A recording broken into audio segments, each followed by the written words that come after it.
আপনাদের জন্য একটা ফাঁকিবাজি রেসিপি নিয়ে আসলাম। এক রেসিপি দিয়ে ব্রেকফাস্ট বা টিফিন তো সারতেই পারবেন, আবার চাইলে মেহমান আপ্যায়নও হতে পারে ভিন্ন ধরনের একটা আইটেম। চলুন তৈরি করি অনেক মজার পরোটা পার্সেল। প্রথমে পুরটা তৈরি করে নেব। আনুমানিক 2 টেবিল চামচ রান্নার তেলের ভেতর আধা কাপ পেঁয়াজ কুচি নিয়ে নিচ্ছি। পেঁয়াজগুলোকে দেখেন একটু মোটা মোটা করে কেটে নিয়েছে। এবার মিডিয়াম আঁচে মিনিট খানেক পেঁয়াজগুলোকে ভেজে নিচ্ছি। পেঁয়াজগুলোকে লালচে করে ভাজবো না বা একদম সফট করেও ফেলবো না।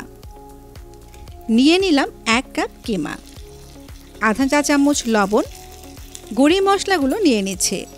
আধা চা চামচ ধনে গুঁড়ি, সেই সাথে আধা চা চামচ জিরা গুঁড়ি। কিমা তো আসলে মাংসই, তাই ধনে জিরা ছাড়া মাংসের ফ্লেভারটা ভালো লাগবে না। আধা চা চামচ রসুন বাটা, আর ঝালের জন্য দিয়ে দিচ্ছি 3-4টি কাঁচামরিচ। সব কিছু একটু ভালো করে মিক্স করে নিচ্ছি। কিমা রান্না করতে খুব একটা বেশি সময় লাগে না, তাই এই পুরটা তৈরি করতেও সময় লাগবে না। আর কিমা রান্না করতে এডিশনাল কোনো পানিরও প্রয়োজন হয় না। ভালো কথা, আপনারা বিফ, মাটন, চিকেন যে কোনো কিমা দিয়েই এই পুর তৈরি করতে পারবেন। মিক্স হয়ে গেছে। এবার 1/4 চা চামচ ফ্রেশ গোলমরিচের গুঁড়ি দিয়ে দিচ্ছি। স্মোকি ফ্লেভার আনার জন্য সাদা গোলমরিচের গুঁড়ি দিলাম। 2 টেবিল চামচ টমেটো সস। দেখতে পাচ্ছেন কিমা থেকে হালকা পানি বের হয়েছে। এবার নেড়েচেড়ে এটাকে ড্রাই করে নেব। পুরো পুরটা তৈরি হতে 5 থেকে 6 মিনিটের বেশি সময় লাগবে না। আজকের সবগুলো গুঁড়ি মশলাই ব্যবহার করলাম ACI পিওর ব্র্যান্ডের। সবশেষে ফ্লেভারটাকে আরও একটু স্ট্রং করার জন্য আধা চা চামচ গরম মশলার গুঁড়ি দিয়ে দিলাম। এই গরম মশলার মিক্সটার ভেতর সবগুলো উপকরণ পরিমাণ মতো দেয়া আছে, তাই বাড়তি ঝামেলা আর করতেই হলো না। কিছু ধনে পাতা কুচি দিয়ে দিলাম, এটা অপশনাল। এবার নেড়ে চেড়ে চুলো থেকে নামিয়ে ফেলবো। কালারটা দেখেই বুঝতে পারছেন কত সুন্দর রান্না হয়ে গেছে সব কিছু। পরোটা পার্সেল তৈরি করার আগে পুরটাকে একদম রুম টেম্পারেচারে নিয়ে আসতে হবে। আমি এখন একটু ফাঁকিবাজি করছি।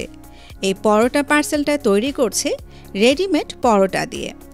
হাতে অল্প পানি মাখিয়ে নিয়ে আস্তে আস্তে চাপ দিয়ে দিয়ে পরোটাটাকে একটু স্প্রেড করে নিচ্ছি, মানে একটু পাতলা করে নিচ্ছি। একটু লক্ষ্য রাখবো যেন সব দিকে সমানভাবে স্প্রেড হয়, কোথাও মোটা কোথাও পাতলা এরকম না হয়। আপনারা চাইলে বাসায় পরোটা প্রিপেয়ার করে এই পার্সেল তৈরি করতে পারেন। এবার কিছুটা পুর দিয়ে দিচ্ছি মাঝখানে, সাথে একটু মোজারেলা চিজ, একেবারেই অপশনাল, তবে দিলে খেতে ভালো লাগে। এবার ভাঁজটা একটু ভালো করে লক্ষ্য করুন। আমরা বাসায় চৌকো পরোটা যেভাবে তৈরি করি ব্যাপারটা ঠিক সেরকম। একটু চাপ দিয়ে দিয়ে মুখগুলোকে আটকে দিচ্ছি। যেহেতু পানি হাতে নিয়ে পরোটাটাকে স্প্রেড করেছিলাম, তাই মুখগুলো সুন্দরভাবে আটকে যাবে।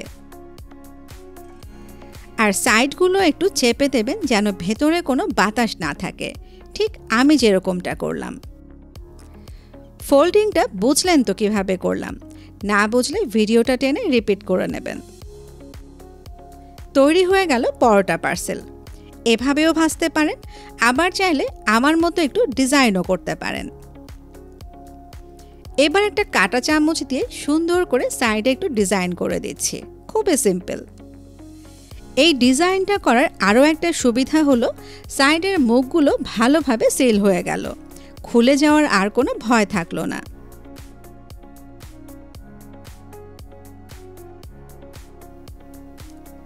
পরোটা পার্সেল একদম রেডি। এবার শুধু তেলে ভাজার পালা। পার্সেলগুলো ভাজতে হবে মিডিয়াম আঁচে, তা না হলে পরোটার ভাঁজগুলো কাঁচা থেকে যাবে। আমি ডুবো তেলে ভাজছি। আপনারা চাইলে ওভেনে বেকও করতে পারেন। 180 ডিগ্রিতে 15 মিনিট বেক করলেই হয়ে যাবে। আবার যাদের এয়ার ফ্রায়ার আছে 180 ডিগ্রিতে 15 মিনিট এয়ার ফ্রাই করে নিলেই হবে। তবে বেক বা এয়ার ফ্রাই করার আগে পার্সেলগুলোর উপরে একটু তেল ব্রাশ করে দেবেন, তাহলে কালারটা সুন্দর আসবে। তৈরি হয়ে গেল পরোটা পার্সেল। দেখে নিশ্চয়ই বুঝতে পারছেন কতটা খাস্তা হয়েছে। ব্রেকফাস্ট, টিফিন বা মেহমান আপ্যায়নের জন্য একদম নতুন ধরনের একটা কমপ্লিট মিল। আর তৈরি করতে কিন্তু খুব একটা বেশি সময়ও লাগলো না। চাইলে পুরটা আগের রাতেও তৈরি করে রাখতে পারেন। যাই হোক, এতক্ষণ সময় দিয়ে সাথে থাকার জন্য অসংখ্য অসংখ্য ধন্যবাদ।